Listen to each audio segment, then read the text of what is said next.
ਸੋ ਅੰਜੋ ਤੋਂ ਸਤਿ ਸ਼੍ਰੀ ਅਕਾਲ ਜੀ। ਮੈਂ ਰਮਨਦੀਪ ਸਿੰਘ ਇੱਕ ਵਾਰੀ ਫਿਰ ਹਾਜ਼ਰ ਹਾਂ ਤੁਹਾਡੇ ਆਪਣੇ ਚੈਨਲ ਰਮਨ ਇੰਸਟੀਟਿਊਟ 'ਤੇ ਅਤੇ ਸਵਾਗਤ ਕਰਦਾ ਜੀ ਸਾਰਿਆਂ ਦਾ ਇੱਕ ਵਾਰ ਤੋਂ ਫਿਰ ਚੈਨਲ ਦੇ ਉੱਤੇ। ਸੋ ਵੀਡੀਓ ਸ਼ੁਰੂ ਕਰਨ ਤੋਂ ਪਹਿਲਾਂ ਰਿਕੁਐਸਟ ਹੈ ਕਿ ਜਿਹੜੇ ਵਿਦਿਆਰਥੀ ਚੈਨਲ 'ਤੇ ਪਹਿਲੀ ਵਾਰ ਆਏ ਨੇ ਉਹ ਚੈਨਲ ਨੂੰ ਸਬਸਕ੍ਰਾਈਬ ਕਰ ਲੈਣ ਅਤੇ ਨਾਲ ਹੀ ਬੈਲ ਆਈਕਨ 'ਤੇ ਕਲਿੱਕ ਕਰ ਲੈਣ ਤਾਂ ਜੋ ਤੁਹਾਨੂੰ ਜਿਹੜੀ ਆਉਣ ਵਾਲੀ ਲੇਟੈਸਟ ਵੀਡੀਓ ਉਹ ਸਭ ਤੋਂ ਪਹਿਲਾਂ ਮਿਲਦੀ ਰਹੇ। ਸੋ ਇਸ ਚੈਨਲ ਦੇ ਉੱਤੇ PSTET, CTET, master cadre, NTT ਦੇ ਨਾਲ ਸੰਬੰਧਿਤ ਵੀਡੀਓਜ਼ ਅਪਲੋਡ ਕੀਤੀਆਂ ਜਾਂਦੀਆਂ ਨੇ। ਉਹ ਤੁਸੀਂ ਪਲੇਲਿਸਟ ਦੇ ਵਿੱਚੋਂ ਜਾ ਕੇ ਆਪਣੇ ਵਿਸ਼ੇ ਦੇ ਅਕੋਰਡਿੰਗ ਅਤੇ ਆਪਣੇ ਕੋਰਸ ਦੇ ਅਕੋਰਡਿੰਗ ਦੇਖ ਸਕਦੇ ਹੈਗੇ ਹੋ। ਸੋ ਅੱਜ ਦੇ ਸੈਸ਼ਨ ਦੇ ਵਿੱਚ ਅਸੀਂ ਪੰਜਾਬੀ ਮਾਸਟਰ ਕੇਡਰ ਦੇ ਨਾਲ ਜਿਹੜਾ ਵਾਰਤਕ ਭਾਗ ਦਾ ਪਾਰਟ ਕਰ ਰਹੇ ਸੀਗੇ। ਸੋ ਉਸ ਦਾ ਅਗਲਾ ਟੌਪਿਕ ਜਿਹੜਾ ਕਿ ਡਾਕਟਰ ਬਲਬੀਰ ਸਿੰਘ ਹੈ, ਸੋ ਉਸ ਬਾਰੇ ਡਿਸਕਸ ਕਰਾਂਗੇ, ਜੋ ਕਿ ਤੁਹਾਨੂੰ ਪੰਜਾਬੀ ਮਾਸਟਰ ਕੇਡਰ ਅਤੇ ਐਨਟੀਏ ਨੈਟ ਐਗਜ਼ਾਮ ਦੇ ਲਈ ਹੈਲਪਫੁਲ ਰਹੂਗਾ। ਸੋ ਕਾਫੀ ਸਾਰੀਆਂ ਬੁੱਕਸ ਅਤੇ ਕਾਫੀ ਸਾਰੀ ਜਿਹੜੀ ਹੋਰ ਨੌਲੇਜ ਇਹਨਾਂ ਦੇ ਨਾਲ ਸੰਬੰਧਿਤ ਇਸ ਵਿੱਚ ਐਡ ਹੈ। ਸੋ WhatsApp ਗਰੁੱਪ ਜੁਆਇਨ ਕਰਨ ਦੇ ਲਈ ਤੁਸੀਂ ਇਸ ਨੰਬਰ ਦੇ ਉੱਪਰ ਕੰਟੈਕਟ ਕਰ ਸਕਦੇ ਹੋ, ਜਿੱਥੇ ਤੁਹਾਨੂੰ ਸਾਰੀਆਂ PDF ਹੈ ਜਿਹੜੀਆਂ ਉਹ ਮਿਲਦੀਆਂ ਰਹਿਣਗੀਆਂ। ਸੋ ਗਰੁੱਪ ਪੇਡ ਅਗਰ ਤੁਸੀਂ ਜੁਆਇਨ ਕਰਨਾ ਚਾਹੁੰਦੇ ਤਾਂ ਫੀਸ ਪੇ ਕਰਕੇ ਇਸ ਦੇ ਵਿੱਚ ਐਡ ਹੋ ਸਕਦੇ ਹੋ। ਵੀਡੀਓ ਨੂੰ ਲਾਈਕ ਕਰਨਾ, ਸ਼ੇਅਰ ਕਰਨਾ ਅਤੇ ਕਮੈਂਟ ਬਾਕਸ ਦੇ ਵਿੱਚ ਆਪਣੇ ਸੁਝਾਅ ਦੇਣੇ ਤੁਸੀਂ ਨਾ ਭੁੱਲਿਆ ਕਰੋ। ਅਤੇ ਜਿਹੜੇ ਵਿਦਿਆਰਥੀ ਨਵੇਂ ਆਉਂਦੇ ਹੁੰਦੇ ਨੇ ਉਹ ਪਲੀਜ਼ ਚੈਨਲ ਨੂੰ ਸਬਸਕ੍ਰਾਈਬ ਜ਼ਰੂਰ ਕਰ ਲਿਆ ਕਰੋ। ਤਾਂ ਸ਼ੁਰੂ ਕਰਦੇ ਹਾਂ ਸੈਸ਼ਨ ਅੱਜ ਦਾ। ਸੋ ਡਾਕਟਰ ਬਲਬੀਰ ਸਿੰਘ ਜੋ ਕਿ ਵਾਰਤਕ ਭਾਗ ਦੇ ਜਿਹੜੇ ਰਾਈਟਰ ਨੇ, ਸੋ ਕਾਫੀ ਇੰਪੋਰਟੈਂਟ ਨੇ, ਜਿਨ੍ਹਾਂ ਦਾ ਸ਼ਾਸਨ ਜਿਹੜਾ ਹੈ ਯਾਨੀ ਕਿ ਕਾਰਜਕਾਲ ਜਿਹੜਾ ਰਿਹਾ ਹੈ ਉਹ 1896 ਤੋਂ ਲੈ ਕੇ 1974 ਤੱਕ ਰਹੇ ਹੈਗੇ ਨੇਗੇ। ਡਾਕਟਰ ਬਲਬੀਰ ਸਿੰਘ ਜਿਹੜੇ ਆ ਉਹ ਸਿੱਖ ਧਰਮ ਦੇ ਦਾਰਸ਼ਨਿਕ ਵਿਦਵਾਨ ਵੀ ਕਹਾਉਂਦੇ ਹੈਗੇ ਨੇਗੇ। ਸੋ ਅਕਸਰ ਇਹਨਾਂ ਨੂੰ ਜਿਹੜਾ ਹੈ ਦਾਰਸ਼ਨਿਕ ਵਿਦਵਾਨ ਕਿਹਾ ਜਾਂਦਾ ਹੈ ਸਿੱਖ ਧਰਮ ਦੇ ਬਾਰੇ, ਕਿਉਂਕਿ ਕਾਫੀ ਸਾਰੀਆਂ ਰਚਨਾਵਾਂ ਜਿਹੜੀਆਂ ਨੇ ਉਹ ਸਿੱਖ ਧਰਮ ਦੇ ਨਾਲ ਰਿਲੇਟਡ ਨੇਗੀਆਂ। ਇਸ ਤੋਂ ਇਲਾਵਾ ਇਹਨਾਂ ਨੂੰ ਗੁਰਬਾਣੀ ਦੇ ਵਿਆਖਿਆਕਾਰ ਦੇ ਨਾਮ ਨਾਲ ਵੀ ਜਾਣਿਆ ਜਾਂਦਾ ਹੈ, ਕਿਉਂਕਿ ਗੁਰਬਾਣੀ ਦੀ ਜਿਹੜੀ ਵਿਆਖਿਆ ਕਰਨ ਦੀ ਕਾਫੀ ਸਾਰੀ ਭੂਮਿਕਾ ਹੈ ਉਹ ਇਹਨਾਂ ਦੇ ਦੁਆਰਾ ਨਿਭਾਈ ਗਈ ਸੀਗੀ। ਸੋ ਇਹ 2 ਪੁਆਇੰਟ ਜਿਹੜੇ ਯਾਦ ਰੱਖਣੇ ਨੇ। ਇਸ ਤੋਂ ਅੱਗੇ ਚੱਲਦੇ ਹਾਂ ਕਿ ਉਹਨਾਂ ਦੇ ਜੀਵਨ ਅਤੇ ਜਨਮ ਬਾਰੇ। ਤਾਂ ਜਨਮ ਦੀ ਗੱਲ ਕਰਦੇ ਹਾਂ। ਡਾਕਟਰ ਬਲਬੀਰ ਸਿੰਘ ਜੀ ਦਾ ਜਨਮ ਜਿਹੜਾ ਹੈ 10 ਦਸੰਬਰ 1896 ਨੂੰ ਹੋਇਆ ਸੀਗਾ। ਸਥਾਨ ਰਿਹਾ ਸੀ ਅੰਮ੍ਰਿਤਸਰ। ਸੋ ਇਸ ਸਥਾਨ ਵਿਖੇ ਇਹਨਾਂ ਦਾ ਜਨਮ ਹੋਇਆ ਸੀਗਾ ਅਤੇ ਪਿਤਾ ਦਾ ਨਾਮ ਡਾਕਟਰ ਚਰਨ ਸਿੰਘ ਸੀਗਾ ਅਤੇ ਮਾਤਾ ਦਾ ਨਾਮ ਉੱਤਮ ਕੌਰ ਸੀਗਾ। ਧਿਆਨ ਰੱਖਣਾ ਕਿ ਡਾਕਟਰ ਬਲਬੀਰ ਸਿੰਘ ਜਿਹੜੇ ਹੈਗੇ ਨੇ ਇਹਨਾਂ ਦਾ ਜਿਹੜਾ ਪਿਛੋਕੜ ਹੈ, ਜਿਹੜੇ ਵੰਸ਼ਜ ਨੇ ਪੁਰਾਣੀ ਇਹਨਾਂ ਦੀ, ਉਹ ਸਾਰੀ ਹੀ ਸਾਹਿਤ ਦੇ ਨਾਲ ਜੁੜੀ ਹੋਈ ਹੈ। ਸੋ ਇਸ ਕਰਕੇ ਇਹਨਾਂ ਦੇ ਉੱਪਰ ਕਾਫੀ ਸਾਰਾ ਜਿਹੜਾ ਪ੍ਰਭਾਵ ਆ ਉਹਨਾਂ ਦਾ ਪਿਆ ਸੀ, ਜਿਹਦੇ ਕਾਰਨ ਕਰਕੇ ਇਹਨਾਂ ਨੇ ਸਾਹਿਤ ਦੇ ਵਿੱਚ ਜਿਹੜਾ ਜਾਂ ਸਾਹਿਤ ਲਿਖਣ ਦੀ ਜਿਹੜੀ ਰੁਚੀ ਇਹਨਾਂ ਦੇ ਵਿੱਚ ਉਹ ਡਿਵੈਲਪ ਹੋਈ ਸੀਗੀ। ਸੋ ਮਹਾਰਾਜਾ ਕੌੜਾ ਮੱਲ ਦੇ ਵੰਸ਼ ਦੇ ਵਿੱਚੋਂ ਇਹਨਾਂ ਨੂੰ ਮੰਨਿਆ ਜਾਂਦਾ ਹੈ। ਸੋ ਵੈਰੀ ਵੈਰੀ ਇੰਪੋਰਟੈਂਟ ਹੈ ਕਿ ਕਿਹੜੇ ਵੰਸ਼ ਦੇ ਵਿੱਚੋਂ ਮੰਨੇ ਜਾਂਦੇ ਨੇ, ਇਹ ਕਾਫੀ ਵਾਰ ਆਇਆ ਹੈ। ਤਾਂ ਕੌੜਾ ਮੱਲ ਜਿਹੜਾ ਹੈ ਉਹਨਾਂ ਦੇ ਵੰਸ਼ ਦੇ ਵਿੱਚੋਂ ਮੰਨੇ ਜਾਂਦੇ ਸੀ, ਜੋ ਕਿ ਚੁੱਗ ਜਾਤੀ ਦੇ ਨਾਲ ਸੰਬੰਧ ਰੱਖਦੇ ਸੀਗੇ। ਸੋ ਡਾਕਟਰ ਬਲਬੀਰ ਸਿੰਘ ਜਿਹੜੇ ਹੈਗੇ ਆ ਇਹਨਾਂ ਦਾ ਜਿਹੜਾ ਪਿਛੋਕੜ ਹੈ, ਜਿਹੜੀ ਬੈਕਗਰਾਊਂਡ ਜਿਹੜੀ ਹੈ ਵੰਸ਼ਜ ਹੈ, ਉਹ ਮਹਾਰਾਜਾ ਕੌੜਾ ਮੱਲ ਦੇ ਵਿੱਚੋਂ ਸੀ ਔਰ ਉਹਨਾਂ ਤੋਂ ਅਗਲੀਆਂ ਜਿਹੜੀਆਂ 4 ਪੀੜ੍ਹੀਆਂ ਜਿਹੜੀਆਂ ਆ ਜਾਂਦੀਆਂ ਸੀ। ਸੋ ਉਹਨਾਂ ਦੇ ਵਿੱਚ ਗੱਲ ਕਰਦੇ ਹਾਂ ਬਾਬਾ ਕਾਹਨ ਸਿੰਘ ਜੀ, ਜੋ ਕਿ ਸਾਹਿਤ ਦੇ ਨਾਲ ਜੁੜੇ ਹੋਏ ਸੀ। 1778 ਤੋਂ ਲੈ ਕੇ 1878 ਤੱਕ ਰਹੇ, 1788 ਤੋਂ ਲੈ ਕੇ 1878 ਤੱਕ ਰਹੇ ਸੀ, ਜੋ ਕਿ ਡਾਕਟਰ ਬਲਬੀਰ ਸਿੰਘ ਜੀ ਦੇ ਦਾਦਾ ਜੀ ਸੀਗੇ। ਅਤੇ ਬਾਬਾ ਕਾਹਨ ਸਿੰਘ ਤੋਂ ਹੀ ਸਾਹਿਤਕ ਪਰੰਪਰਾ ਦਾ ਜਿਹੜਾ ਮੁੱਢ ਹੈ ਉਹ ਇਹਨਾਂ ਦੇ ਪਰਿਵਾਰ ਦੇ ਵਿੱਚ ਵੱਜਾ ਸੀ ਅਤੇ ਅੱਗੇ ਜਿਹੜਾ ਹੈ ਇਹ ਕੰਟੀਨਿਊ ਰਿਹਾ ਸੀਗਾ। 12 ਸਾਲ ਦੀ ਉਮਰ ਦੇ ਵਿੱਚ ਜਿਹੜਾ ਹੈ ਡਾਕਟਰ ਬਲਬੀਰ ਸਿੰਘ ਜੀ ਦੇ ਪਿਤਾ ਦੀ ਮੌਤ ਹੋ ਜਾਂਦੀ ਹੈ ਅਤੇ ਉਸ ਤੋਂ ਬਾਅਦ ਇਹਨਾਂ ਦੀ ਸਾਂਭ ਸੰਭਾਲ ਦੀ ਜਿਹੜੀ ਜ਼ਿੰਮੇਵਾਰੀ ਹੈ ਉਹ ਇਹਨਾਂ ਦੇ ਭਾਈ ਵੱਡੇ ਭਰਾ ਜਾਣੀ ਕਿ ਭਾਈ ਵੀਰ ਸਿੰਘ ਜੀ ਦੀ ਹੋ ਜਾਂਦੀ ਹੈ। ਸੋ ਇਹਨਾਂ ਦੀ ਸਾਂਭ ਸੰਭਾਲ ਕਰਦੇ ਨੇ, ਜੋ ਕਿ ਇਹਨਾਂ ਤੋਂ ਲਗਭਗ 24 ਸਾਲ ਦੀ ਵੱਡੇ ਸੀਗੇ, ਜਾਣੀ ਕਿ 24 ਸਾਲ ਦੀ ਉਮਰ ਜਿਹੜੀ ਉਹਨਾਂ ਤੋਂ ਵੱਡੀ ਸੀਗੀ। ਇਸ ਤੋਂ ਇਲਾਵਾ ਇਹਨਾਂ ਤੋਂ ਇਲਾਵਾ ਭਾਈ ਵੀਰ ਸਿੰਘ ਜੀ ਤੋਂ ਇਲਾਵਾ ਇਹਨਾਂ ਦੇ ਨਾਨਾ ਗਿਆਨੀ ਹਜ਼ਾਰਾ ਸਿੰਘ ਨੇ ਵੀ ਜਿਹੜਾ ਹੈ ਇਹਨਾਂ ਦੀ ਸਾਂਭ ਸੰਭਾਲ ਕੀਤੀ ਸੀਗੀ, ਰਹਿਨਮਾਈ ਕੀਤੀ ਸੀ, ਜਾਣੀ ਕਿ ਪਾਲਣ ਪੋਸ਼ਣ ਕੀਤਾ ਸੀ। ਔਰ ਇਹਨਾਂ ਤੋਂ ਹੀ ਇਹਨਾਂ ਨੂੰ ਜਿਹੜਾ ਹੈ ਜਾਣੀ ਕਿ ਇਹਨਾਂ ਨੇ ਨਾਨਾ ਜੀ ਗਿਆਨੀ ਹਜ਼ਾਰਾ ਸਿੰਘ ਜੀ ਤੋਂ ਹੀ ਗੁਰਬਾਣੀ ਦੇ ਅਧਿਐਨ ਕਰਨ ਦੀ ਸਿੱਖਿਆ ਮਿਲੀ ਸੀ।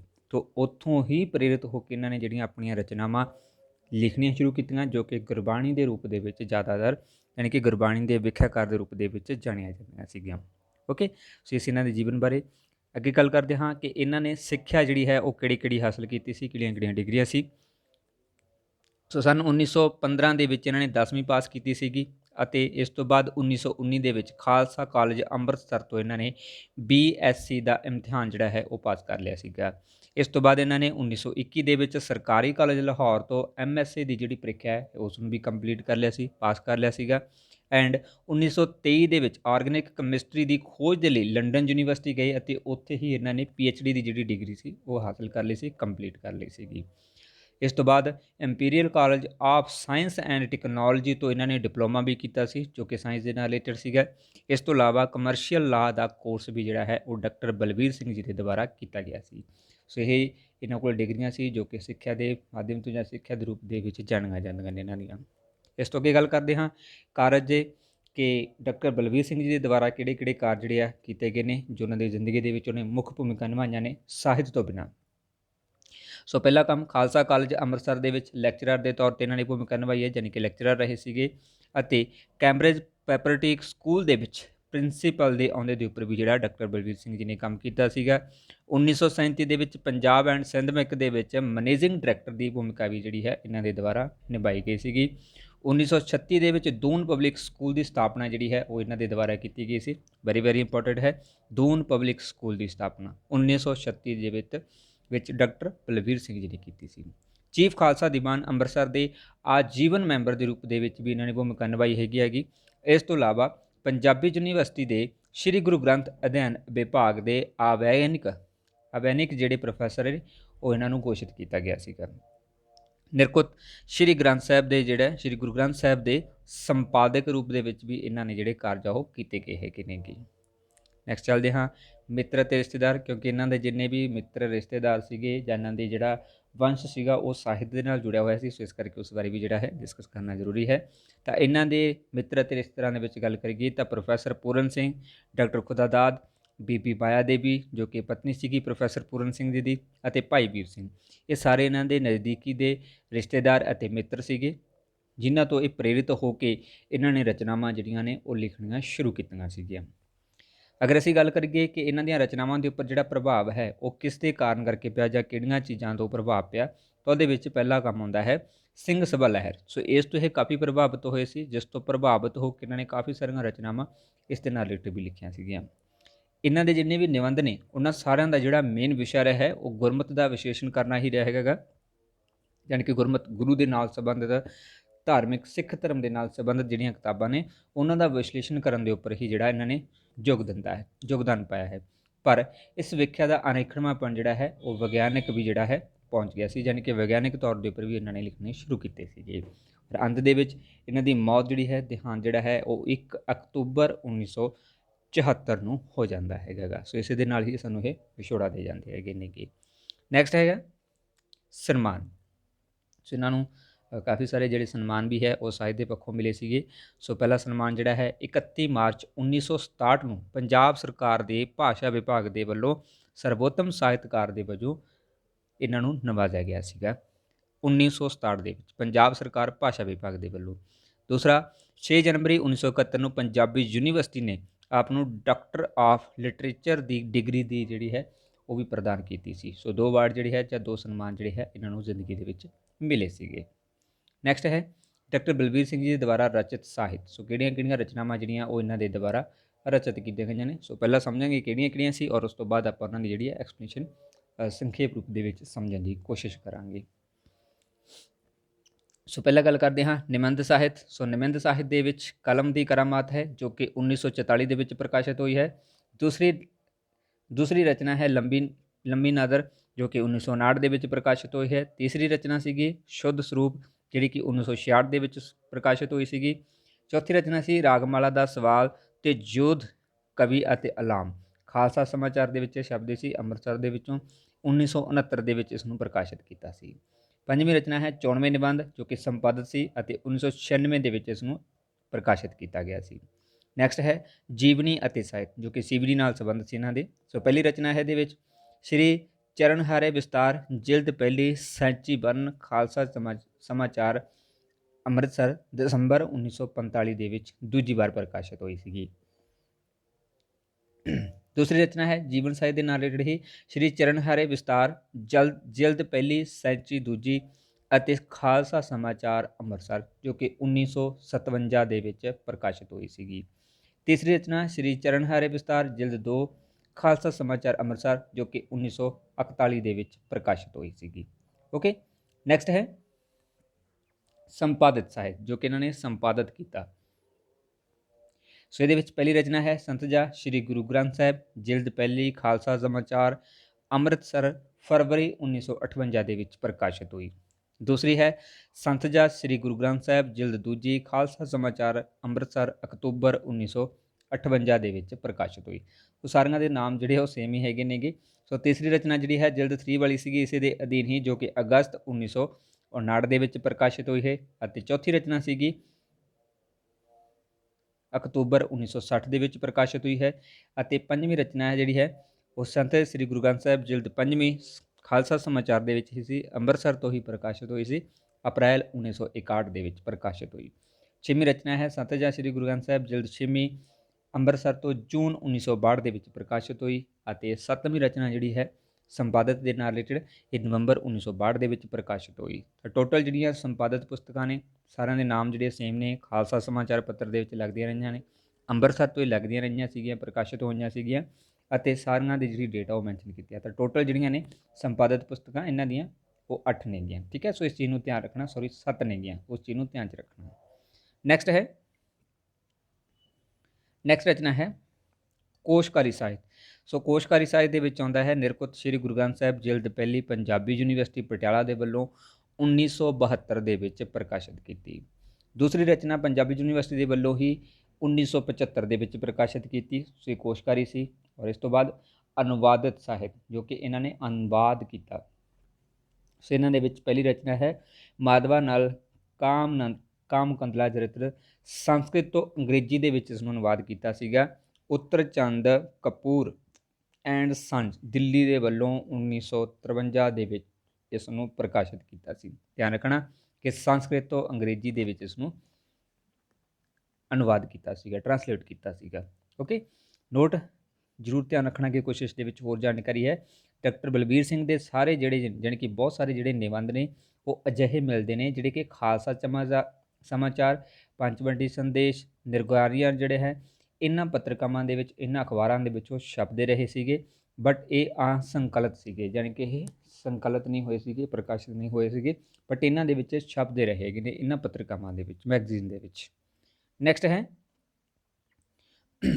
ਡਾਕਟਰ ਬਲਬੀਰ ਸਿੰਘ ਦੇ ਨਿਬੰਧ ਸਾਹਿਤ ਦੀ ਸ਼੍ਰੇਣੀ ਵੰਡ।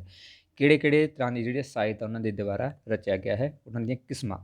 ਪਹਿਲੀ ਹੈ ਧਾਰਮਿਕ ਨਿਬੰਧ ਨੇ, ਦੂਸਰਾ ਦਾਰਸ਼ਨਿਕ ਨਿਬੰਧ, ਤੀਸਰਾ ਸਮਾਜਿਕ ਅਤੇ ਸਦਾਚਾਰਕ ਨਿਬੰਧ, ਅਤੇ ਚੌਥਾ ਹੈ ਸਾਹਿਤਕ ਅਤੇ ਆਲੋਚਨਾਤਮਕ ਨਿਬੰਧ, ਅਤੇ ਪੰਜਵਾਂ ਹੈ ਇਤਿਹਾਸਗਤ ਨਿਬੰਧ, ਯਾਨੀ ਇਤਿਹਾਸ ਨੂੰ ਜਿਹੜਾ ਹੈ ਪ੍ਰੈਜ਼ੈਂਟ ਕਰਦੇ ਸੀ।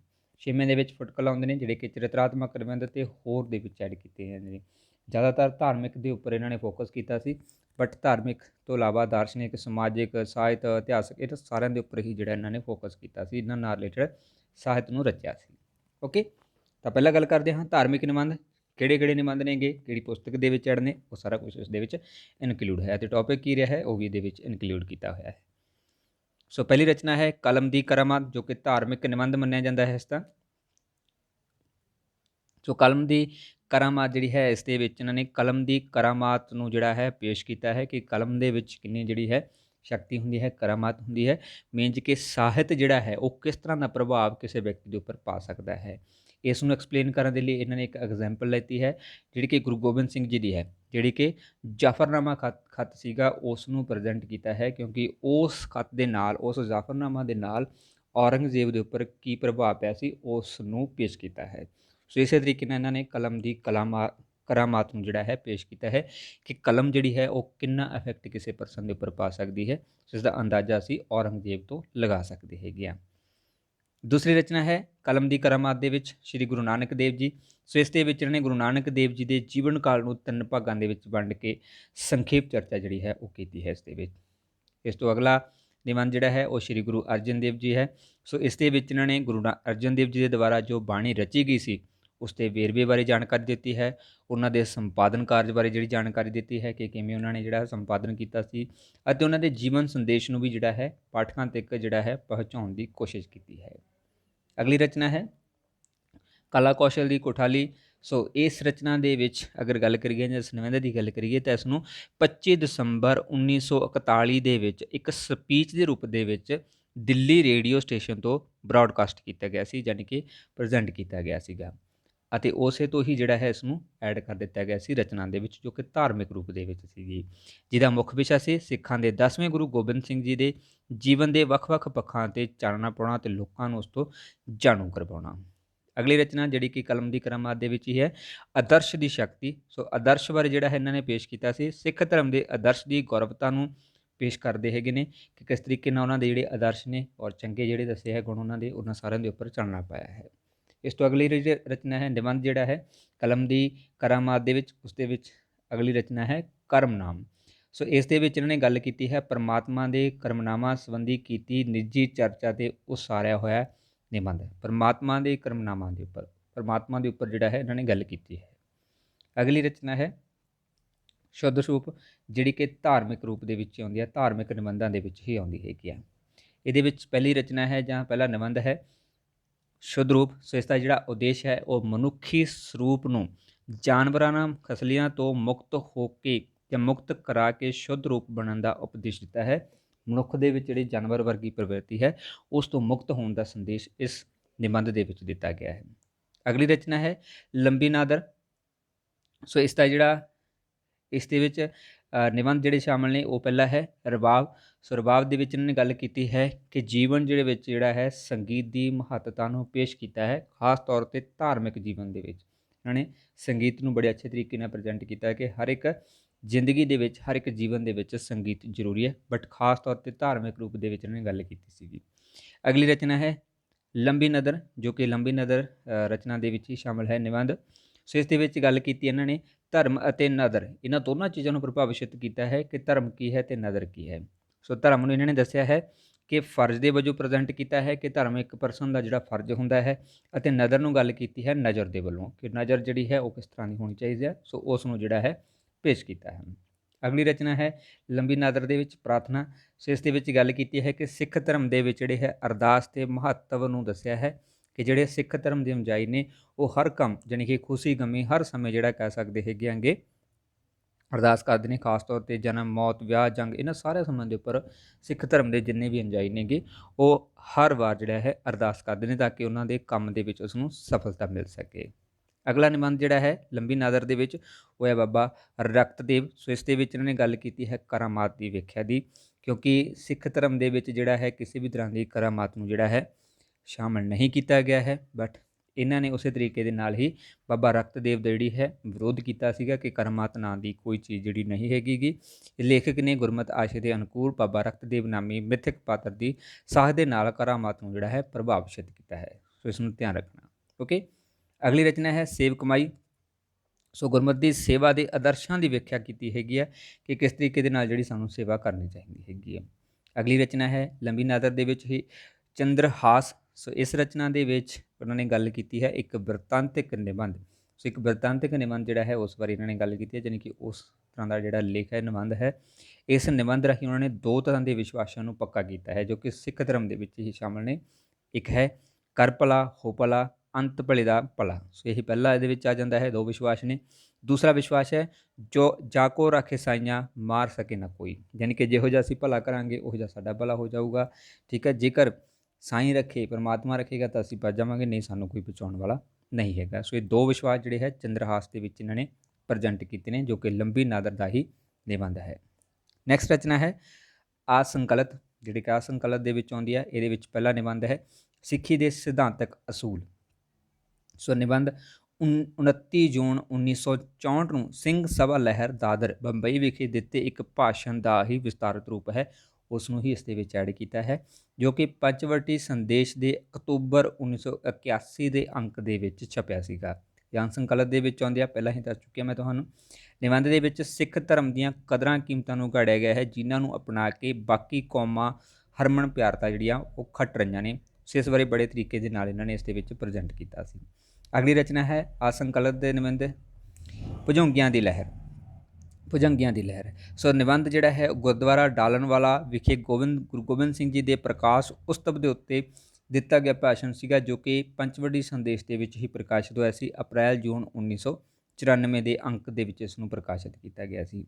ਇਸ ਲੇਖ ਦੇ ਵਿੱਚ ਜਾਂ ਇਸ ਨਿਬੰਧ ਦੇ ਵਿੱਚ ਉਹਨਾਂ ਨੇ ਸਿੱਖ ਧਰਮ ਦੀਆਂ ਕੁਰਬਾਨੀਆਂ ਭਰੇ ਇਤਿਹਾਸ ਦੇ ਉੱਤੇ ਝਾਤ ਪਾਉਣਾ ਅਤੇ ਨਵੀਂ ਪੀੜ੍ਹੀ ਨੂੰ ਆਪਣੇ ਧਰਮ ਦੇ ਵਿੱਚ ਪੱਕੇ ਰਹਿਣ ਦੇ ਲਈ ਪ੍ਰੇਰਿਤ ਕੀਤਾ ਸੀ, ਤਾਂ ਕਿ ਲੋਕ ਜਿਹੜੇ ਨੇ ਉਹ ਸਿੱਖ ਧਰਮ ਦੇ ਨਾਲ ਜੁੜੇ ਰਹਿਣ, ਖਾਸ ਤੌਰ 'ਤੇ ਨਵੀਂ ਪੀੜ੍ਹੀ।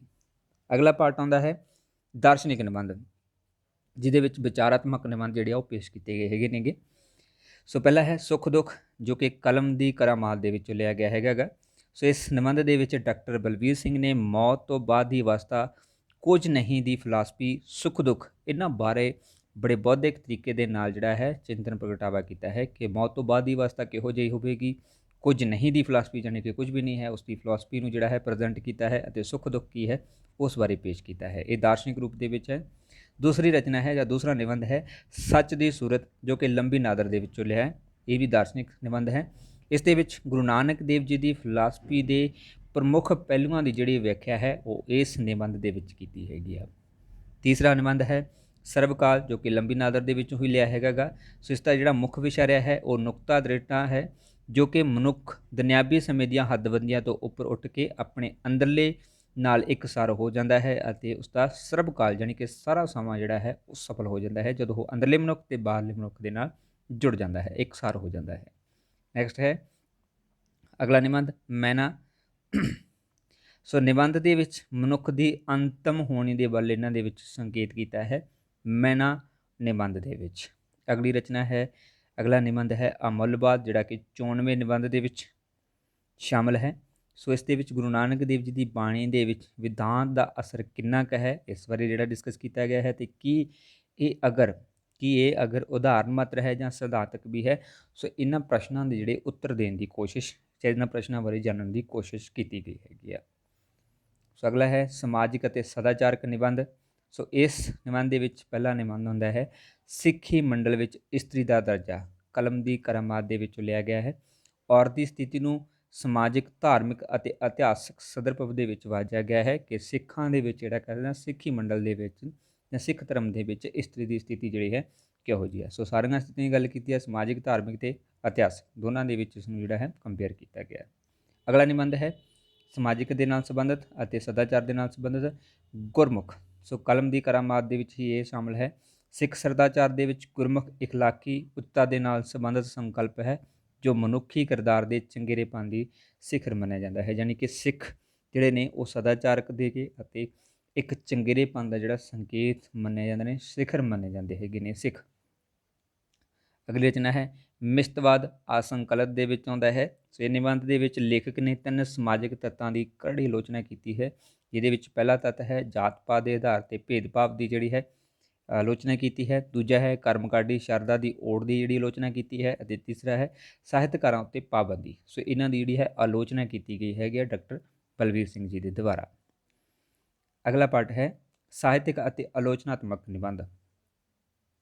ਸੋ ਇਸ ਦੇ ਵਿੱਚ ਪਹਿਲਾ ਨਿਬੰਧ ਹੈ ਪੰਜਾਬੀ ਦੀ ਰਮਜ ਭਰੀ ਕਵਿਤਾ, ਜੋ ਕਿ ਕਲਮ ਦੀ ਕਰਾਮਾਤ ਦੇ ਵਿੱਚੋਂ ਲਿਆ ਗਿਆ ਹੈਗਾ ਗਾ। ਸੋ ਇਸ ਦੇ ਵਿੱਚ ਅਗਰ ਗੱਲ ਕਰੀਏ ਇਸ ਦਾ, ਤਾਂ ਇਹ ਪਹਿਲਾ ਸਮੀਖਿਆਤਮਕ ਨਿਬੰਧ ਮੰਨਿਆ ਜਾਂਦਾ ਹੈਗਾ ਡਾਕਟਰ ਬਲਬੀਰ ਜੀ ਦਾ, ਪਹਿਲਾ ਸਮੀਖਿਆਤਮਕ ਨਿਬੰਧ, ਜੋ ਕਿ 12 ਮਾਰਚ 1936 ਨੂੰ ਖਾਲਸਾ ਸਮਾਚਾਰ ਦੇ ਅੰਕ ਦੇ ਵਿੱਚ ਛਪਿਆ ਸੀਗਾ ਉਸ ਸਮੇਂ, ਔਰ ਇਸ ਨੂੰ 2 ਭਾਗਾਂ ਦੇ ਵਿੱਚ ਵੰਡਿਆ ਗਿਆ ਹੈ। ਪਹਿਲਾ ਭਾਗ ਪੰਜਾਬੀ ਦੀ ਰਮਜ ਭਰੀ ਕਵਿਤਾ ਹੈ, ਜਿਸ ਦੇ ਵਿੱਚ ਬੁੱਲੇ ਸ਼ਾਹ ਦੀ ਸ਼ਾਇਰੀ ਦਾ ਭਾਈ ਵੀਰ ਸਿੰਘ ਦੀ ਸ਼ਾਇਰੀ ਦੇ ਨਾਲ ਜਿਹੜਾ ਹੈ ਤੁਲਨਾਤਮਕ ਅਧਿਐਨ ਇਹਨਾਂ ਨੇ ਕੀਤਾ ਸੀਗਾ। ਦੂਸਰਾ ਭਾਗ ਨਵੀਨ ਪੰਜਾਬੀ ਕਵਿਤਾ ਦੇ ਵਿੱਚ ਗੁੱਜੀ ਰਮਜ ਭਾਗ 2, ਇਸ ਦੇ ਵਿੱਚ ਇਹਨਾਂ ਨੇ ਪੰਜਾਬੀ ਕਵਿਤਾ ਦਾ ਸੰਖੇਪ ਵਿਕਾਸ ਉਲੀਕ ਕੇ ਨਵੀਂ ਪੰਜਾਬੀ ਕਵਿਤਾ ਦੀ ਰਮਜ ਨੂੰ ਸਪਸ਼ਟ ਕਰਨ ਦਾ ਜਿਹੜਾ ਹੈ ਯਤਨ ਕੀਤਾ ਹੈ। ਅਗਲਾ ਨਿਬੰਧ ਹੈ ਭਾਈ ਸਾਹਿਬ ਭਾਈ ਵੀਰ ਸਿੰਘ ਜੀ ਦਾ ਸੰਦੇਸ਼, ਜੋ ਕਿ ਸ਼ੁੱਧ ਸਰੂਪ ਦੇ ਵਿੱਚ ਸ਼ਾਮਲ ਹੈ ਇਹ ਨਿਬੰਧ। ਸੋ ਇਹ 23 ਨਵੰਬਰ 1960 ਨੂੰ ਦਿੱਲੀ ਵਿਖੇ ਸਟੱਡੀ ਸਰਕਲ ਦੀਵਾਨ ਦੇ ਵਿੱਚ ਦਿੱਤੇ ਗਏ ਭਾਸ਼ਣ ਦਾ ਲਿਖਤੀ ਰੂਪ ਮੰਨਿਆ ਜਾਂਦਾ ਹੈ, ਜੋ ਕਿ 1960 ਦੇ ਵਿੱਚ ਸੀਗਾ। ਇਸ ਦੇ ਵਿੱਚ ਇਸ ਨਿਬੰਧ ਦੇ ਵਿੱਚ ਲੇਖਕ ਨੇ ਭਾਈ ਵੀਰ ਸਿੰਘ ਜੀ ਦੀ ਰਚਨਾ ਜਿਹੜੀ ਹੈ ਰਾਣਾ ਸੂਰ ਸਿੰਘ, ਉਸ ਦਾ ਸ਼ੇਕਸਪੀਅਰ ਦੀ ਰਚਨਾ ਨਾਲ ਤੁਲਨਾਤਮਕ ਅਧਿਐਨ ਕੀਤਾ ਹੈ। ਯਾਨੀ ਕਿ ਕਹਿ ਸਕਦੇ ਹੋ ਭਾਈ ਵੀਰ ਸਿੰਘ ਦਾ ਜਿਹੜਾ ਹੈ ਸ਼ੇਕਸਪੀਅਰ ਦੇ ਨਾਲ ਤੁਲਨਾਤਮਕ ਅਧਿਐਨ ਇਸ ਨਿਬੰਧ ਦੇ ਵਿੱਚ ਕੀਤਾ ਗਿਆ ਹੈ। ਲੇਖਕ ਦੇ ਅਨੁਸਾਰ ਦੁਖਾਂਤ 'ਤੇ ਹੀ ਜਿਹੜਾ ਹੈ ਸ਼ੇਕਸਪੀਅਰ ਮੁੱਕਦਾ ਹੈ, ਅਤੇ ਜਦੋਂ ਕਿ ਭਾਈ ਵੀਰ ਸਿੰਘ ਦਾ ਜਿਹੜਾ ਰਾਣਾ ਸੂਰ ਸਿੰਘ ਹੈ ਉਹ ਦੁਖਾਂਤ ਤੋਂ ਸ਼ੁਰੂ ਹੁੰਦਾ ਹੈ। ਸੋ ਦੋਨਾਂ ਦੇ ਵਿੱਚ ਇਹਨਾਂ ਨੇ ਅਧਿਐਨ ਕੀਤਾ ਹੈ, ਦੋਨਾਂ ਦਾ ਜਿਹੜਾ ਤੁਲਨਾਤਮਕ ਅਧਿਐਨ ਇਸ ਦੇ ਵਿੱਚ ਐਕਸਪਲੇਨ ਕੀਤਾ ਹੈ। ਅਗਲੀ ਰਚਨਾ ਹੈ ਨਿਬੰਧ ਹੈ ਸਤਲ ਸਾਹਿਤ, ਜੋ ਕਿ ਸਬਲ ਸਾਹਿਤ ਜਿਹੜਾ ਕਿ ਸ਼ੁੱਧ ਸਰੂਪ ਦੇ ਵਿੱਚੋਂ ਲਿਆ ਗਿਆ ਹੈ। ਇਸ ਦੇ ਵਿੱਚ ਗੁਰੂ ਗੋਬਿੰਦ ਸਿੰਘ ਦੇ ਜੀਵਨ ਦਾ ਸੰਖੇਪ ਜੀਵਨ ਜਿਹੜਾ ਹੈ ਉਸ ਦੇ ਬਾਰੇ ਗੱਲ ਕੀਤੀ ਗਈ ਹੈਗੀ। ਔਰ ਇਸ ਤੋਂ ਇਲਾਵਾ ਗੁਰੂ ਗੋਬਿੰਦ ਸਿੰਘ ਜੀ ਤੋਂ ਇਲਾਵਾ ਇਹਨਾਂ ਦੇ ਵਿੱਚ ਸੁਧਾਰ ਲਹਿਰ, ਰਣਭੂਮੀ ਅਤੇ ਸਾਹਿਤ ਰਚਨਾ ਜਿਹੜੀ ਹੈ ਉਸ ਦੇ ਬਾਰੇ ਵੀ ਚਰਚਾ ਕੀਤੀ ਗਈ ਹੈਗੀ ਹੈ। ਅਗਲਾ ਨਿਬੰਧ ਹੈ ਭਾਈ ਵੀਰ ਸਿੰਘ ਆਸੰਕਲਤ, ਜਿਹੜਾ ਹੈ ਉਸ ਦੇ ਵਿੱਚ ਦਰਜ ਹੈ ਸੋ ਇਸ ਨਿਬੰਧ ਦੇ ਵਿੱਚ ਭਾਈ ਵੀਰ ਸਿੰਘ ਨੂੰ ਸਮਾਜ ਸੇਵਕ, ਧਰਮਪਾਲਕ, ਸਾਹਿਤਕਾਰ ਤੇ ਦੇਵੀ ਸ਼ਖਸੀਅਤ ਦੇ ਵਜੋਂ ਪੇਸ਼ ਕੀਤਾ ਗਿਆ ਹੈ ਡਾਕਟਰ ਬਲਬੀਰ ਸਿੰਘ ਦੇ ਦੁਆਰਾ। ਅਗਲਾ ਨਿਬੰਧ ਹੈ ਭਾਈ ਵੀਰ ਸਿੰਘ, ਇਹ ਭਾਈ ਵੀਰ ਸਿੰਘ ਜੀਵਨ ਅਤੇ ਕਲਾ, ਇਹ ਵੀ ਆਦ ਸੰਕਲਨ ਦੇ ਵਿੱਚ ਸ਼ਾਮਲ ਹੈ। ਇਸ ਦੇ ਵਿੱਚ ਗੱਲ ਕਰੀਏ ਤਾਂ ਇਹ ਅੰਗਰੇਜ਼ੀ ਦੇ ਵਿੱਚ ਲਿਖਿਆ ਗਿਆ ਸੀ, ਜਿਸ ਦਾ ਪੰਜਾਬੀ ਰੂਪ ਜਿਹੜਾ ਹੈ ਉਹ ਖਾਲਸਾ ਸਮਾਚਾਰ ਦੇ ਵਿੱਚ ਛਪਿਆ ਸੀ। ਸ਼ੁਰੂਆਤ ਦੇ ਵਿੱਚ ਅੰਗਰੇਜ਼ੀ ਦੇ ਵਿੱਚ ਸੀ, ਬਟ ਬਾਅਦ ਦੇ ਵਿੱਚ ਇਸ ਨੂੰ ਖਾਲਸਾ ਸਮਾਚਾਰ ਦੇ ਵਿੱਚ ਪੰਜਾਬੀ ਦੇ ਵਿੱਚ ਛਾਪਿਆ ਗਿਆ ਸੀਗਾ। ਇਸ ਨਿਬੰਧ ਦੇ ਵਿੱਚ ਪੰਜਾਬੀ ਕੌਮ ਦੀਆਂ ਪ੍ਰਮੁੱਖ ਹਸਤੀਆਂ ਜਿਵੇਂ ਕਿ ਸੁੰਦਰ ਸਿੰਘ ਮਜੀਠੀਆ, ਤਰਲੋਚਨ ਸਿੰਘ ਤੇ ਭਾਈ ਵੀਰ ਸਿੰਘ, ਇਹਨਾਂ ਦੇ ਬਾਰੇ ਬੜੇ ਵਿਸਤਾਰਪੂਰਵਕ ਗੱਲ ਕੀਤੀ ਗਈ ਹੈਗੀ। ਅਗਲਾ ਨਿਬੰਧ ਜਿਹੜਾ ਹੈ 3 ਵਾਰਾਂ ਦੀ ਇਤਿਹਾਸਿਕ ਵਿਸਕਾ, ਜੋ ਕਿ ਆਦ ਸੰਕਲਿਤ ਹੈ। ਸੋ ਇਹ ਬੀਬੀ ਬਲਜੀਤ ਕੌਰ ਜੀ ਦੀ ਰਚਨਾ ਸੀ, ਜਿਸ ਦੇ ਵਿੱਚ 3 ਵਾਰਾਂ ਦੀ ਭੂਮਿਕਾ ਨੂੰ ਲਿਆ ਗਿਆ ਸੀਗਾ, ਜੋ ਕਿ ਖਾਲਸਾ ਸਮਾਚਾਰ ਦੇ ਵਿੱਚ ਛਾਪਿਆ ਗਿਆ ਸੀਗਾ। 3 ਵਾਰਾਂ ਦੀ ਗੱਲ ਕੀਤੀ ਗਈ ਹੈ। ਗੁਰੂ ਅਰਜਨ ਦੇਵ ਜੀ, ਗੁਰੂ ਤੇਗ ਬਹਾਦਰ ਜੀ, ਗੁਰੂ ਗੋਬਿੰਦ ਸਿੰਘ ਜੀ ਕੁਰਬਾਨੀਆਂ ਦੇ ਬਾਰੇ ਇਹਨਾਂ ਦੇ ਵਿੱਚ ਵਰਣਨ ਕੀਤਾ ਗਿਆ ਸੀਗਾ। ਸੋ ਉਹਨਾਂ ਦੇ ਇਤਿਹਾਸ ਦੇ ਉੱਪਰ ਜਾਣਨਾ ਪਾਉਣ ਦੀ ਕੋਸ਼ਿਸ਼ ਕੀਤੀ ਗਈ ਸੀ। ਅਗਲਾ ਨਿਬੰਧ ਹੈ ਸ਼੍ਰੀ ਗੁਲਜੀਰੀਆ ਜੀ ਦੀ ਪ੍ਰਭਾਵਿਤ ਕਵਿਤਾ, ਜੋ ਕਿ ਆਦ ਸੰਕਲਿਤ ਸੀ। ਸੋ ਇਸ ਦੇ ਵਿੱਚ ਇਹਨਾਂ ਨੇ ਗੱਲ ਕੀਤੀ ਸੀਗੀ ਸ਼੍ਰੀ ਗੁਲਜੀਰੀਆ ਜੀ ਦੀ ਪ੍ਰਭਾਵਿਤ ਕਵਿਤਾ। ਇਹ ਨਿਬੰਧ ਗੁਲੇਰੀਆ ਜੀ ਦੀ ਪੁਸਤਕ ਓਸ਼ੀਆ ਦਾ ਮੁੱਖ ਬੰਦ ਸੀਗਾ। ਲੇਖਕ ਨੇ ਇਹ ਸਿੱਧ ਕਰਨ ਦਾ ਜਿਹੜਾ ਯਤਨ ਕੀਤਾ ਜਾਂ ਕੋਸ਼ਿਸ਼ ਕੀਤੀ ਕਿ ਜਿਨ੍ਹਾਂ ਕਵੀਆਂ ਨੇ ਭਾਈ ਵੀਰ ਸਿੰਘ ਜੀ ਦੀ ਰਚਨਾ ਦੇ ਪ੍ਰਭਾਵ ਅਧੀਨ ਲਿਖਣਾ ਸ਼ੁਰੂ ਕੀਤਾ, ਉਹਨਾਂ ਵਿੱਚੋਂ ਗੁਲਜੀਰੀਆ ਨੇ ਇਸ ਪ੍ਰਭਾਵ ਨੂੰ ਬਾਖੂਬੀ ਨਿਭਾਇਆ ਸੀਗਾ। ਯਾਨੀ ਕਿ ਜਿਨ੍ਹਾਂ ਲੋਕਾਂ ਨੇ ਜਾਂ ਜਿਨ੍ਹਾਂ ਲੇਖਕਾਂ ਨੇ ਭਾਈ ਵੀਰ ਸਿੰਘ ਜੀ ਨੂੰ ਫੋਲੋ ਕੀਤਾ, ਉਸੇ ਤਰੀਕੇ ਦੇ ਨਾਲ ਗੁਲਜੀਰੀਆ ਵੀ ਜਿਹੜਾ ਇਸ ਦੇ ਵਿੱਚ ਗੁਲੇਰੀਆ ਵੀ ਜਿਹੜਾ ਹੈ ਸ਼ਾਮਲ ਸੀਗਾ। ਅਗਲਾ ਭਾਗ ਆਉਂਦਾ ਹੈ ਇਤਿਹਾਸਕ ਨਿਬੰਧ, ਇਤਿਹਾਸਗਤ ਯਾਨੀ ਕਿ ਇਤਿਹਾਸ ਤੋਂ ਉੱਪਰ ਚਾਨਣ ਪਾਉਣ ਵਾਲੇ। ਇਹ 'ਚ ਪਹਿਲਾ ਨਿਬੰਧ ਹੈ ਮਜ਼ਹਬ ਵਿੱਚ ਦਖਲ, ਜੋ ਕਿ ਕਲਮ ਦੀ ਕਰਾਮਾਤ ਦੇ ਵਿੱਚੋਂ ਲਿਆ ਗਿਆ ਹੈ। ਸੋ ਲੇਖਕ ਨੇ ਸਿਆਸਤ ਦੁਆਰਾ ਸਮੇਂ-ਸਮੇਂ 'ਤੇ ਮਜ਼ਹਬ ਵਿੱਚ ਕੀਤੀਆਂ ਦਖਲ ਅੰਦਾਜ਼ੀਆਂ ਨੂੰ ਇਤਿਹਾਸਕ ਕ੍ਰਮ ਦੇ ਵਿੱਚ ਪੇਸ਼ ਕੀਤਾ ਹੈ ਕਿ ਕਿਸ ਤਰੀਕੇ ਦੇ ਨਾਲ ਮਜ਼ਹਬ ਨੂੰ ਜਿਹੜਾ ਹੈ ਆਧਾਰ ਬਣਾਇਆ ਗਿਆ ਹੈ ਸਿਆਸਤਦਾਨਾਂ ਦੇ ਦੁਆਰਾ। ਦੂਸਰਾ ਨਿਬੰਧ ਹੈ ਆਬਦਰ ਮੋਤੀ, ਜੋ ਕਿ ਲੰਬੀ ਨਦਰ ਦੇ ਵਿੱਚੋਂ ਲਿਆ ਗਿਆ ਹੈ। ਸੋ ਇਸ ਦੇ ਵਿੱਚ ਨੇ ਗੁਰ ਇਤਿਹਾਸ ਨਾਲ ਸੰਬੰਧਿਤ ਜਿਹੜੀ ਜਾਣਕਾਰੀ ਹੈ ਉਹ ਦਿੱਤੀ ਹੈਗੀ ਹੈ। ਸੋ ਲੇਖਕ ਨੇ ਗੁਰੂ ਗੋਬਿੰਦ ਸਿੰਘ ਜੀ ਦੇ ਜੀਵਨ ਦੇ ਅੰਤਮ ਸਮੇਂ 1704 ਈਸਵੀ ਨੂੰ ਇੱਕ ਲੰਬੇ ਵਰਤਾਂਤ ਦੇ ਵਿੱਚ ਬੰਨ੍ਹ ਕੇ ਸੰਵੇਦਨਾ ਭਰਪੂਰ ਸ਼ੈਲੀ ਦੇ ਵਿੱਚ ਇਸ ਨੂੰ ਪੇਸ਼ ਕਰਿਆ ਹੈਗਾ। ਅਗਲਾ ਨਿਬੰਧ ਹੈ ਭਸਮ, ਜੋ ਕਿ ਸ਼ੁੱਧ ਸਰੂਪ ਦੇ ਵਿੱਚੋਂ ਲਿਆ ਗਿਆ ਹੈਗਾ। ਸੋ ਇਸ ਨਿਬੰਧ ਦੇ ਵਿੱਚ ਗੁਰੂ ਗੋਬਿੰਦ ਸਿੰਘ ਜੀ ਦੇ ਪਹਾੜੀ ਰਾਜਾਂ ਦੇ ਨਾਲ ਸੰਬੰਧ ਅਤੇ ਯੁੱਧਾਂ ਨੂੰ ਜਿਹੜਾ ਹੈ ਕਲਮਬੰਦ ਕੀਤਾ ਗਿਆ ਸੀਗਾ। ਅਗਲਾ ਨਿਬੰਧ ਹੈ ਕਾਰਤਿਕ ਘੋੜੀ, ਜੋ ਕਿ ਸ਼ੁੱਧ ਸਰੂਪ ਦੇ ਵਿੱਚੋਂ ਲਈ ਗਿਆ ਹੈ। ਸੋ ਇਹ ਵੀ ਗੁਰ ਇਤਿਹਾਸ ਦੇ ਨਾਲ ਸੰਬੰਧਿਤ ਰਚਨਾ ਹੈ, ਨਿਬੰਧ ਹੈ, ਜਿਸ ਦੇ ਵਿੱਚ ਇਹਨਾਂ ਨੇ ਜਿਸ ਦਾ ਜਿਹੜਾ ਮੁੱਖ ਸਰੋਤ ਜਿਸ ਤੋਂ ਇਹ ਕਲੈਕਟ ਕੀਤਾ ਹੈ ਉਹ ਮਹਿਮਾ ਪ੍ਰਕਾਸ਼ ਵਾਰਤਕ ਰਿਹਾ ਸੀ। ਸੋ ਉਸ ਤੋਂ ਕਲੈਕਟ ਕਰਕੇ ਇਸ ਨੂੰ ਜਿਹੜਾ ਲਿਖਿਆ ਗਿਆ ਸੀਗਾ। ਸੋ ਨਿਬੰਧ ਦੇ ਵਿੱਚ ਗੁਰੂ ਅਮਰਦਾਸ ਜੀ ਦੇ ਅਨੰਨ ਸ਼ਰਧਾਲੂ ਘਸੀਟੇ ਦੀ ਸ਼ਰਧਾ ਨੂੰ ਕਲਮਬੰਦ ਕਰਨ ਦੇ ਨਾਲ ਨਾਲ ਸੱਜਣ ਠੱਗ ਦੀ ਜਿਹੜੀ ਸਾਖੀ ਸੀਗੀ ਉਸ ਦੇ ਉੱਪਰ ਵੀ ਚਾਨਣਾ ਜਿਹੜਾ ਹੈ ਪਾਇਆ ਗਿਆ ਸੀਗਾ। ਇਸ ਤੋਂ ਇਲਾਵਾ ਕੁਝ ਫੁਟਕਲ ਜਿਹੜੀਆਂ ਰਚਨਾਵਾਂ ਸੀ ਜਿਹਦੇ ਵਿੱਚ ਚਿੱਤਰਾਤਮਕ ਨਿਬੰਧ ਜਾਂ ਹੋਰ ਸ਼ਾਮਲ ਸੀਗੇ। ਸੋ ਪਹਿਲੀ ਰਚਨਾ ਸੀ ਉਪਕਾਰ ਭਗਤੀ, ਦੂਸਰਾ ਹੈ ਸਰਦਾਰ ਮਾਨ Singh ji member judicial committee Faridkot ਦਰਬਾਰ, ਤੀਸਰੀ ਰਚਨਾ ਹੈ ਮੈਂ ਵੀ ਮਗਿਆਨੇ ਗਿਆ ਹਾਂ, ਚੌਥੀ ਰਚਨਾ ਸੀ 51ਵੀਂ ਸਰਬ ਹਿੰਦ ਸਿੱਖ ਵਿਦਿਅਕ ਕਾਨਫਰੰਸ ਦੇ ਪ੍ਰਧਾਨ ਡਾਕਟਰ ਬਲਬੀਰ ਸਿੰਘ ਦਾ ਭਾਸ਼ਣ, ਅਤੇ ਪੰਜਵੀਂ ਰਚਨਾ ਸੀ ਡਾਕਟਰ ਬਲਬੀਰ ਸਿੰਘ ਦਾ ਇੱਕ ਪ੍ਰਧਾਨਗੀ ਭਾਸ਼ਣ। ਇਹ ਰਚਨਾਵਾਂ ਜਿਹੜੀਆਂ ਨੇ ਫੁਟਕਲ ਦੇ ਵਿੱਚ ਆਉਂਦੀਆਂ ਜੋ ਕਿ ਚਰਿਤਰਾਤਮਕ ਸੀਗੀਆਂ। ਇਸ ਤੋਂ ਇਲਾਵਾ ਰਾਗਮਾਲਾ ਦਾ ਸਵਾਲ ਅਤੇ ਯੋਧ ਕਵੀ ਤੇ ਆਲਮ ਵੀ ਜਿਹੜਾ ਹੈ ਸ਼ਾਮਲ ਸੀਗਾ। ਇਹ ਪੁਸਤਕ ਜਿਹੜੀ ਹੈ ਜਾਂ ਇਹ ਰਚਨਾ ਜਿਹੜੀ ਹੈ ਉਹ ਖੋਜ ਭਰਪੂਰ ਹੈ, ਯਾਨੀ ਕਿ ਖੋਜ ਦੇ ਨਾਲ ਸੰਬੰਧਿਤ ਹੈ। ਇਸ ਪੁਸਤਕ ਦੇ ਵਿੱਚ ਰਾਗਮਾਲਾ ਸੰਬੰਧੀ ਉੱਠੇ ਵਾਦ ਵਿਵਾਦ ਦੇ ਉੱਪਰ ਚਰਚਾ ਕੀਤੀ ਗਈ ਹੈ ਕਿ ਰਾਗਮਾਲਾ ਦੇ ਨਾਲ ਸੰਬੰਧਿਤ ਜੋ ਵੀ ਵਾਦ ਵਿਵਾਦ ਹੋਇਆ ਸੀਗਾ ਡਿਸਟ੍ਰੀਬਿਊਟ ਹੋਇਆ ਸੀ ਉਸ ਬਾਰੇ ਗੱਲ ਕੀਤੀ ਸੀਗੀ। ਔਰ ਲਾਸਟ ਦੇ ਵਿੱਚ ਜੀਵਨੀ ਸਾਹਿਤ ਤੇ ਇੱਕ ਝਾਤ ਜਿਹੜੀ ਹੈ ਉਸ ਬਾਰੇ ਆ ਜਾਂਦਾ ਹੈ। ਸੋ ਅਗਰ ਗੱਲ ਕਰੀਏ ਇਹਨਾਂ ਦੇ ਵਿੱਚ, ਸੋ ਪਹਿਲੀ ਰਚਨਾ ਜਿਹੜੀ ਹੈ ਉਹ ਸ਼੍ਰੀ ਚਰਨ ਹਾਰੀ ਵਿਸਤਾਰ ਜਲਦ ਪਹਿਲੀ ਸੈਂਚੀ 1 ਤੇ 2 ਜਿਹੜੀ ਆ ਜਾਂਦੀ ਹੈਗੀ। ਲੇਖਕ ਨੇ ਆਪਣੇ ਵੰਸ਼ ਦੇ ਵਿੱਚੋਂ 3 ਵਿਅਕਤੀਆਂ ਦੇ ਜੀਵਨ ਸਮਾਚਾਰ ਨੂੰ ਇਸ ਰਚਨਾ ਦੇ ਵਿੱਚ ਪੇਸ਼ ਕੀਤਾ ਹੈ, ਜੋ ਕਿ ਉਹਨਾਂ ਦੀ ਜੀਵਨੀ ਬਾਰੇ ਜਾਣਕਾਰੀ ਦਿੰਦੀ ਹੈ। ਇਹ 3 ਪ੍ਰਮੁੱਖ ਵਿਅਕਤੀ ਕਿਹੜੇ ਸੀਗੇ, ਜਿਹਦੇ ਵਿੱਚ ਪਹਿਲਾ ਸੀ ਮਹਾਰਾਜਾ ਕੋੜਾਮੱਲ, ਜੋ ਕਿ ਲੇਖਕ ਦਾ ਪੂਰਵਜ ਸੀਗਾ, ਅਤੇ ਬਾਬਾ ਕਾਹਨ ਸਿੰਘ ਜੋ ਕਿ ਲੇਖਕ ਦਾ ਦਾਦਾ ਸੀ, ਅਤੇ ਡਾਕਟਰ ਚਰਨ ਸਿੰਘ ਜੋ ਕਿ ਲੇਖਕ ਦਾ ਪਿਤਾ ਸੀਗਾ। ਠੀਕ ਹੈ, ਸੋ 3 ਵਿਅਕਤੀਆਂ ਦੇ ਜੀਵਨ ਬਾਰੇ ਇਹਦੇ ਵਿੱਚ ਜਾਣਕਾਰੀ ਦਿੱਤੀ ਹੈਗੀ।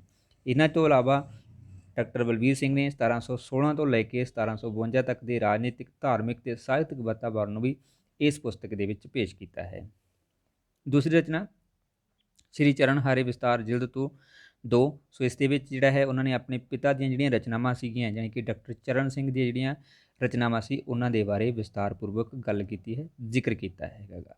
ਓਕੇ, ਸੋ ਇਹ ਸੀ ਅੱਜ ਦਾ ਸਾਡਾ ਟੌਪਿਕ, ਜਿਸ ਦੇ ਵਿੱਚ ਡਾਕਟਰ ਬਲਬੀਰ ਸਿੰਘ ਜੀ ਦੇ ਜੀਵਨ ਦੇ ਨਾਲ ਸੰਬੰਧਿਤ, ਉਹਨਾਂ ਦੀਆਂ ਸਿੱਖਿਆਵਾਂ ਦੇ ਨਾਲ ਸੰਬੰਧਿਤ, ਉਹਨਾਂ ਦੀਆਂ ਰਚਨਾਵਾਂ ਦੇ ਨਾਲ ਸੰਬੰਧਿਤ ਬੜੀ ਜਾਣਕਾਰੀ ਐਡ ਕੀਤੀ ਹੈ। ਸੋ ਉਮੀਦ ਕਰਦਾ ਹਾਂ ਕਿ ਸੈਸ਼ਨ ਸਾਰਿਆਂ ਦੇ ਲਈ ਹੈਲਪਫੁਲ ਰਿਹਾ ਹੋਊਗਾ। ਸੋ WhatsApp ਗਰੁੱਪ ਜੁਆਇਨ ਕਰਨ ਦੇ ਲਈ ਤੁਸੀਂ ਇਸ ਨੰਬਰ ਦੇ ਉੱਪਰ ਕੰਟੈਕਟ ਕਰ ਸਕਦੇ ਹੋ। ਵੀਡੀਓ ਨੂੰ ਲਾਈਕ ਕਰਨਾ, ਸ਼ੇਅਰ ਕਰਨਾ ਅਤੇ ਕਮੈਂਟ ਬਾਕਸ ਦੇ ਵਿੱਚ ਆਪਣੇ ਸੁਝਾਅ ਦੇਣੇ ਤੁਸੀਂ ਨਾ ਭੁੱਲਿਆ ਕਰੋ। ਅਤੇ ਜਿਹੜੇ ਵਿਦਿਆਰਥੀ ਨਵੇਂ ਆਉਂਦੇ ਹੁੰਦੇ ਨੇ ਉਹ ਪਲੀਜ਼ ਚੈਨਲ ਨੂੰ ਸਬਸਕ੍ਰਾਈਬ ਜ਼ਰੂਰ ਕਰ ਲਿਆ ਕਰੋ। Thank you so much.